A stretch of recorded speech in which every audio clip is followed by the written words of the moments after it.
All right, guys, what's up? This is the Gospel According to Mark with a C. He is I, and I am he. Just taking some time to tell you exactly what's on my mind. Thank you very much for joining me once again, my friends. Listen, guys, I want to remind you guys right off the top. Tomorrow, January 30th, is hashtag We Love Cara Dune Day. Yes, We Love Cara Dune Day. Sounds like an African holiday, but it's not. What it is, it's a day of appreciation for the character of Cara Dune in The Mandalorian, as played by Gina Carano, who just stays under attack by the SJWs, by the mindless drones who allow the media to do the thinking for them. Even though she hasn't done any of the things that they accuse her of, the media has decided that they're going to point the finger at her, that she's racist, transphobe, homophobe, everything, xenophobe, whatever. So we're living in a very dangerous time where the media gets to do that. They can assassinate somebody's character with no proof at all, and all people need to do is see it in writing, and they go after that person, calling for that person to be fired, dismissed, terminated, all of that good stuff. And we, the fans who appreciate what Gina Carano does and her portrayal of Cara Dune, we're gonna make this thing trend tomorrow. We want it trending, and this is hashtag We Love Cara Dune. I'm going to leave some of the details to that in the description box. It's 4 o'clock Eastern, so check it out. Like I said, in the description box, I'm going to leave a link, and click the link and see what's going on. Now, excuse me, guys, it's early. I got to do this before work. Along those same lines, right? I want to talk to you guys about this banning thing. All right, it was inevitable, and it's happening. People are taking to banning the Fandom Menace and certain websites and personalities. And for what reason? For what reason? Because we're too negative. And I say we because, guys, I consider myself Fandom Menace. And I've said from the very beginning that this is bigger than Star Wars, and what this is really about, it's about conditioning. It's about conditioning. It's about control and silencing free thinkers. And that's where we are right now. We're dangerous because we actually think for ourselves, we speak for ourselves, and that goes against the narrative that they're trying to establish. There was a experiment years back. It was called Project Mockingbird, I believe. All right, you guys need to look that up. Basically what it was it was testing the power of the media and suggestion, and how you can drop certain stories or certain narratives through your media, whether it's news media, entertainment media, in this case, social media, and you can have the whole world turn against you. It reminds me of the old movie, I think it was Arlington Road. You guys need to check that out. I think it was Tim Robbins maybe who started in that. Arlington Road, how you can create a narrative and have the whole world turn against you. No one will mourn you. You could be publicly flogged in the street and everyone would say, yeah, well, he deserved it. And it's scary because we live in a time now where you can see that is very, very real. People don't ask for any proof of anything anymore past what they see on their favorite news or social media link. So that's what's going on there. So you got the Star Wars subreddit group Saltier Than Crate, which has decided that they are going to ban the Fandom Menace, and certain other outlets such as Bounding Into Comics and Forbes, believe it or not. And they named certain YouTubers as well that they identify as Fandom Menace. But really, this concerns us all. Big shout out to Geeks and Gamers, Comic Artist Pro Secrets, Nerdrotics, Doomcock. There's a lot of them that's out there. And these have been our trusted voices for a long time. And why? Why? This got started because of the pushback that started after The Last Jedi, okay? And they consider it to be too negative, and it goes against their objectives and things like that. Now, it's their site. They can do what they want. But my thing is, they should be ashamed of themselves for furthering the advancement of censorship in what should be a free society where we have freedom of speech and most of all, freedom of thought. They're contributing to the suppression of freedom of thought, and they want to demonize certain people because of the attitudes that they hold. And of course, this bleeds over into the political as well. So Let me see in part one of the things that they say here, because this is very telling, okay, that they're doing this. But one of their main concerns was, and this I got this part off of Bounding into Comics, shout out to them, and it says, we were here first. We are the original. We started this sub the day after The Last Jedi came out.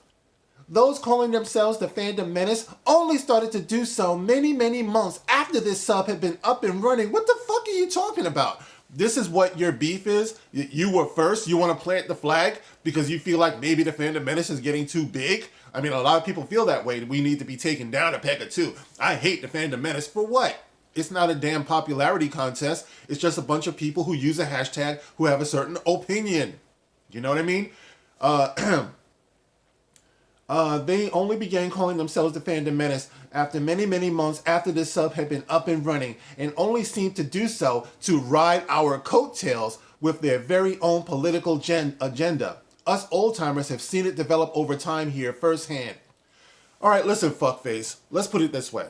You were not the first. All right, everybody who saw The Last Jedi immediately had an opinion about it, just like every other movie.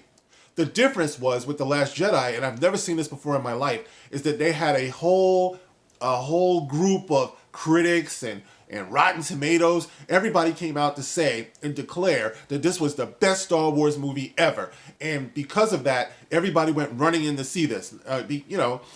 We also had the promise of Luke Skywalker at the end of The Force Awakens, so everybody was going crazy. So there was no critic who was really critical or objective or honest. They didn't point out anything, as far as plot holes, but we all saw it, and a lot of us had an opinion about the way Luke Skywalker was portrayed on screen. We got nothing in the way of critical reviews that address that. So by the time we got into the movie thinking we were going to see the best Star Wars movie ever, and when we saw what we saw, everybody had an opinion about it. And a lot of the opinions that we had were indeed negative opinions, negative reviews. We didn't like what we saw. And a lot of us did videos to talk about it. I was one of them, right from the beginning, not months and months later. But what you're talking about, Asswipe, over there at Saltier Than Crate, what you're talking about is the formation of the Fandom Menace, right?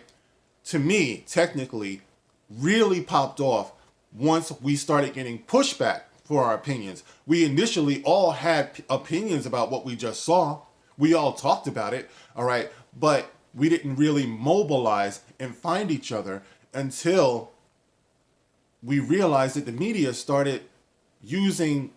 started seeing articles like, it's the far right that have a problem with this movie, okay? J.J. Abrams was one of the very, very first people. That's why I always lay a lot of the blame on him. Rian Johnson gets his share of the blame as well, for doing what he did. But J.J. Abrams was one of the first people, the most high-profile people, who came out to say that if you had a problem with Star Wars, it's most likely because you don't like women. I remember that because I did a video that went on to do over 20,000 views. And I was a tiny, tiny YouTube channel. Now I'm just a tiny YouTube channel. But back then I was a tiny, tiny YouTube channel. And I did that video, talking about what J.J. Abrams said. I'm actually going to link the article in the description below so you can see it. It's a classic. It's a doozy. And that's what set it off. All right. So the Fandom Menace was never about just not liking a movie. Okay, we talked about it, but one of the things that most of us said back then is that if you liked The Last Jedi, that's fine. If you liked it, that's fine. What it was really about was, number one, we didn't like it, and number two, we didn't like the fact that because we didn't like it, we were being characterized as racist, as homophobes, as transphobes, as the far right, the worst people on the planet, and they totally demonized middle-aged white men who they thought now needed to be phased out of Star Wars fandom, and they totally ignored black fans, all right? So this would be your idea of inclusion. You alienate your white fans, you ignore your black fans, and you only want to attract those who follow your agenda. That's what it really was. The agenda of Kathleen Kennedy was not one of diversity and inclusion as they tried to act like it was. What it really was selling a way of thinking. And if you didn't go along with that way of thinking, well, then you were to be thrown on the fires of defamation, and that's what was going on. So today we see how that continues. It's continuing in that vein, because now they finally have idiots out there who also are joining them by banning the actual thoughts and views of human beings. You know what I mean? Just because you think differently. And the political seeped into there because they were the first ones to say, if you feel this way, you must be far right. So they questioned the politics of those who actually had the nerve to not like a movie. You know what I mean? So there it is. So here we are today. You find that those who they consider to be Fandom Menace or who claim Fandom Menace, need to be banned. All right. There are others like Brian Young who are calling for the deplatforming of people like Ethan Van Sciver and Ichibaka. All right. They're saying that they're racist and it's gone too far. Listen, I can tell you, I've had personal interactions with both of these gentlemen. Shout out to Ethan Van Sciver, EVS, Uncle Ethan. Shout out to Ichibaka. All right. And my experience with them, it's been a limited experience, but my experience with them, all right, shout out, has been one of mutual respect, consideration, and support. So miss me with the bullshit, okay? Because I only speak up for things that I truly believe in. All right. And I see none of this. If you want to call somebody out for being racist, if you want to call them out for being a homophobe or negative or destructive or, someone who riles up the masses and all that stuff, who needs to actually be silenced and deplatformed, then you're going to have to show me some proof of this. If you can't show me some proof of this, then you need to shut the fuck up and stop what you're doing. Okay? We live in an age now where everything is out there on the internet. You got all the receipts at your hands. You're at the tip of your fingers. So you don't get to just say that person is a racist and he needs to be silenced and they're just silenced. All right. Now, I know there's a lot of people out there who's dumb as shit who go for that.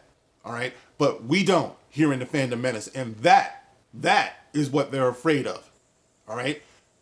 Ichibaka makes it a point to put everything. He makes no claims without putting proof up on his blog, on his website.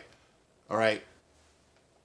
That's a fact. That man is meticulous. All right. He never levels an accusation against anything or anybody without evidence. But that's not what these people are doing. So all of these mindless zombies who are calling for the end of the Fandom Menace and the banning of the Fandom Menace and Ichibaka and EVS and, the destruction of these people. Shame on you. Shame on you.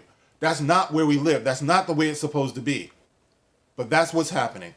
So, guys, I just wanted to make this video in support of my Fandom Menace, in support of EVS and Ichibaka and all of the others that I have come to respect greatly and support and have supported me. Like I said, Geeks and Gamers, Doomcock, Gary from Nerdratic, all of these people, Anna, all of them, they've all been cool, and they don't deserve the harassment that they get, that I've seen with my own eyes. All right. So if they're coming for these people, they're coming for all of us, because we're all here, man. We all interact. Everyone in the comment sections, they're making a note of all of us. Okay. So this is something we have to remember. So it's time to speak up. It's time to support one another. When you have a hashtag, we love Cara Dune, they need to hear us. They need to see us. They need to know that they've gone too far. All right. And this is the way to do it. We're not running out in the streets screaming and yelling and turning over cars and all that stuff, but we're online. We're here, on social media, exactly where they look for us. So sound off in every comment section, sound off in every video, and let them know we're not going to roll over.